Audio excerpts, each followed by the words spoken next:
Hi, I'm Moir from the Engineering UK Limited, and I'd like again to talk about process restoration.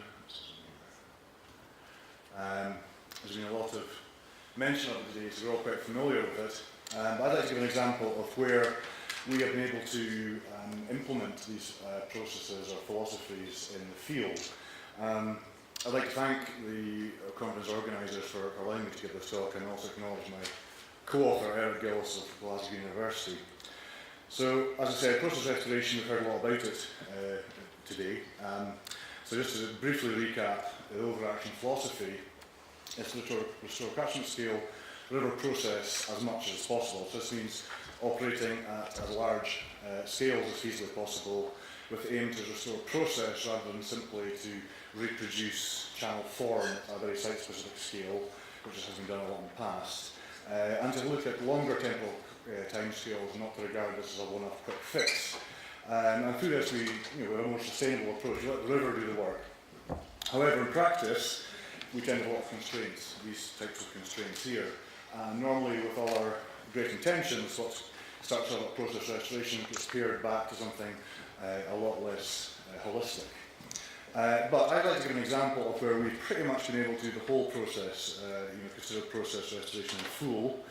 It's the Alt Lorgie, which is a small stream in the Cairngorm Mountains in Scotland. And because of very simple land ownership, there's one landowner basically, very little infrastructure was perceived to be at risk from any works.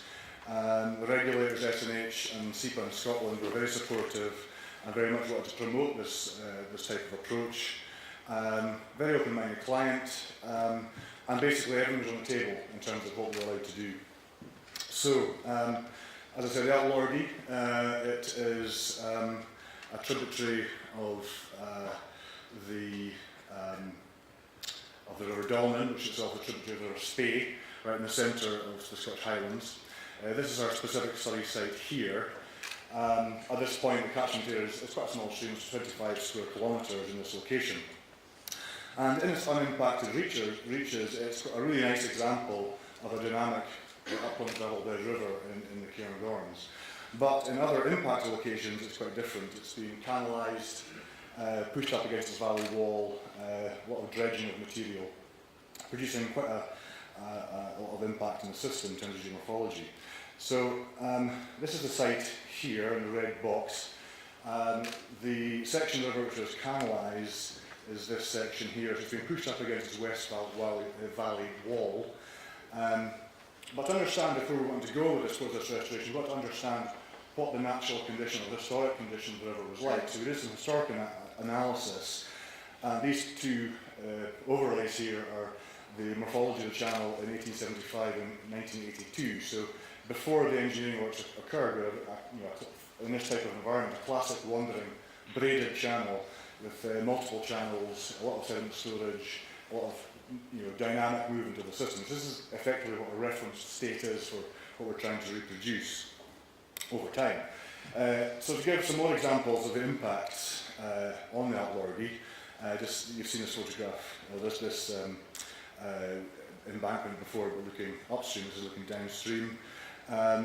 Also the embanking and canalisation induced incision in the channel, so subsequently to address the incision, this large rock weir was put in place as a bed level check control. Adjacent to that was the embankment which was responsible for the incision. And further upstream there was another more large boulders used as a sort of channel training, in an attempt to train the channel, not very effectively. And also the floodplain's been unnaturally drained with these sort of linear ditches in attempts to reclaim the ground for agriculture. So very important in this is the assessment of the geomorphic process. It's important to understand the energy of the system, the bedload transport regime of the system, to be sure that assisted recovery is possible. If we take the constraints away from the channel, if there's not enough sufficient energy, the river is not going to recover sufficiently in the timescales we need. So we did an assessment of the geomorphic regime of the system with fluvial audit, sediment budget, hydrodynamic modelling. I'll show some of the modelling later. But basically it showed, sure enough, we had a dynamic geomorphic regime with indicators of moderate bedload transport, evidence of dynamic geomorphic activity, also the hydraulic maps showed that as well, plus high hydraulic forces as witnessed by or evidenced by the models. So basically, with an appropriate site where the reduction of constraints and fluvial process will yield a natural recovery of the system. So the specific restoration objectives were to increase connectivity of a channel of the floodplain by inducing aggregation of the bed. Associated with that, an increase within channel sediment storage in terms of alluvial bar features, which would also drive greater lateral geomorphic process. This migration process would begin and allow the river to move across its floodplain. So basically, the fundamental objective really is to initiate the recovery of natural channel morphology. The specific restoration actions were to remove embankments. All of these embankments are made up of material dredged in the channel, so some of this material is then re-augmented, put back into the channel to kickstart sediment transport process. Also the removal of these large boulder placements. So these features which I showed in the photographs before, and those two would be replaced by large wood structures. But also large wood would be used throughout the system in order to reproduce the very important geomorphic processes that wood is responsible for in these types of rivers. So wood being especially important in this type of environment. So fundamentally what we're doing is removing the constraints to geomorphic function, allowing the channel to recover naturally. It avoids the need for complex and uncertain designs. If our reference state is a braided or wandering system, very complex, chaotic and stochastic, it's not the sort of design which you can confidently reproduce artificially. So basically, what I'm arguing is this type of approach is really what restoration is. It's not re-engineering, so it's not taking one engineered channel and replacing it with another engineered channel. This is probably what I would regard proper restoration to be, to let the river do the work. So we produced quite detailed restoration designs. Here's an example from the upstream part of the site. Here's the lower part of the site, and these are quite specific, and they're based on the output from the 2D modelling. So in terms of, we produced quite specific drawings to guide construction, so we identified the level that embankments had to be cut in order to induce connectivity with the floodplain that would be expected under a typical flow regime. So, as I said, important was this iterative modelling design process. So what we do is we start off with the existing conditions, we model that, add elements into the design, see what effects those have to the model, rerun, tweak these elements, and rerun the model until we get to a condition where we think we're introducing a process which will bring about change in the long term. So here's an example of existing conditions for at this upper part of the site here. This is going to get annoying. Here we are. So you can see, despite this point bar feature here, we've got very uniform flow through the system. There's not much heterogeneity in the system at all in terms of hydraulics. And not much connectivity. Even at the peak of the flow, there's not much connectivity with the floodplain. It's just connecting down an existing ditch that's there. So this is the 10-year event approximately. So we go through this process of tweaking the design, and we end up with, this is the design that's built, so there's a bit of a sneak preview of what was built. But basically we use the model to produce this situation. So here we've got much more complexity of flow convergence and divergence coming in and out of riffles. A lot of complexity around these injured logjam features. There's injured logjams here and here. A lot of hydraulic heterogeneity now, and much more connectivity of the flow with the floodplain here. So here's an example of some of the works done in the field. Don't know why I was doing this. Anyway, here's some embankment removal. So quite significant embankments, over 1 metre in height. All this material has come from the channel, which is over here. So we then, using the output from the model, we identify 2 sites in the catchment which is most appropriate for gravel augmentation, and this material taken upstream and deposited at these locations. So I'll give an example, I'll jump over to this one here, gravel augmentation. So here's one of these locations here, so the gravel's put in here. This site here was identified as a location of high energy where the river under high flow would scallop away the material and transport it downstream and rework it. There's another site further downstream as well. Large wood placement. Really important, we use whole trees. Very important to keep the root wad in place, and we dig the root wad into the bed, use existing sediment to cover that up, and then subsequent logs to provide mechanical stability to these structures. So there's no cabling, no hard engineering was used in this process. So basically, if you use big enough wood and enough wood, it'll stay stable. You don't need to fix it in hard engineering. So the construction was complete on the 22nd of September.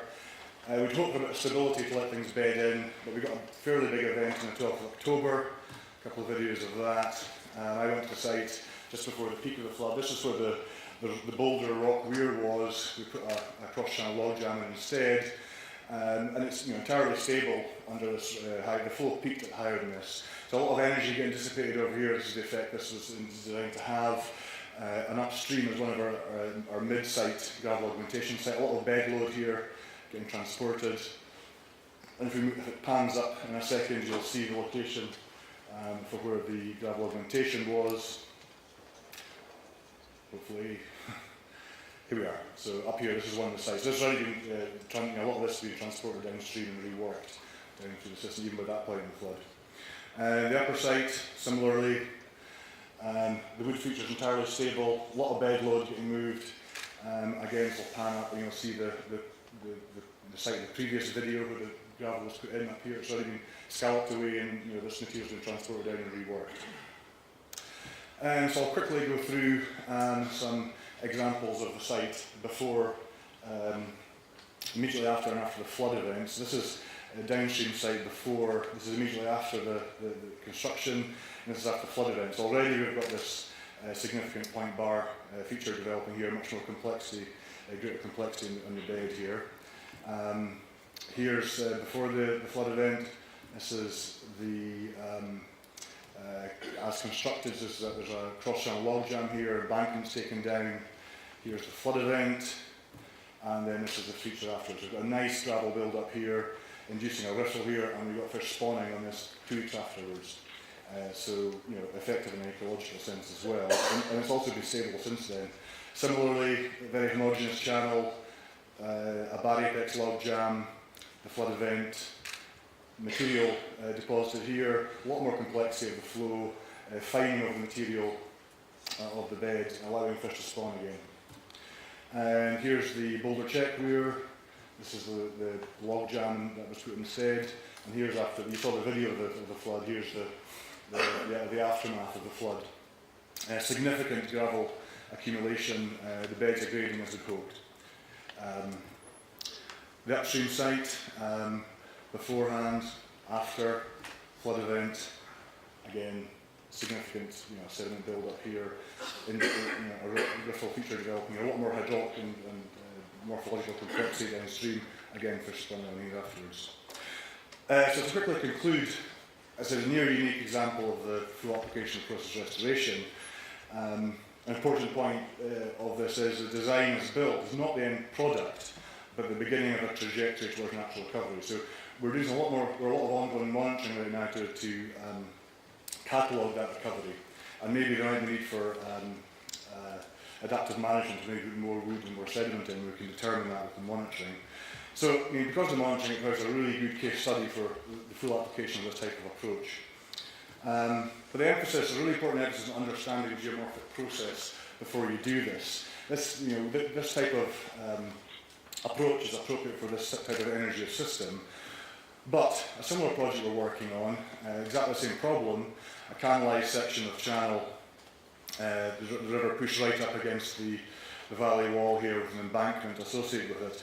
Now there's not enough energy here for the river to ever migrate. It's slightly sinuous here, but after 200 years of being in that position, so we had to redesign the channel, so we give it this initial template. So again, we're still employing process restoration philosophy. We're giving it this new template. It was based on a previous channel course we identified in LiDAR, but then we'll act on this and develop its equilibrium condition based on this condition. It's not finished yet, this design. It's just literally this photograph was taken last Friday. And just the final point really, these are sort of treatments looking at 1 kilometre sections of river roughly. So, the thing we're missing in terms of the full process restoration approach is the catchment scale approach. So we really need to have strategize these types of treatment across the whole catchment system, and that would be the full application of the approach. Thank you.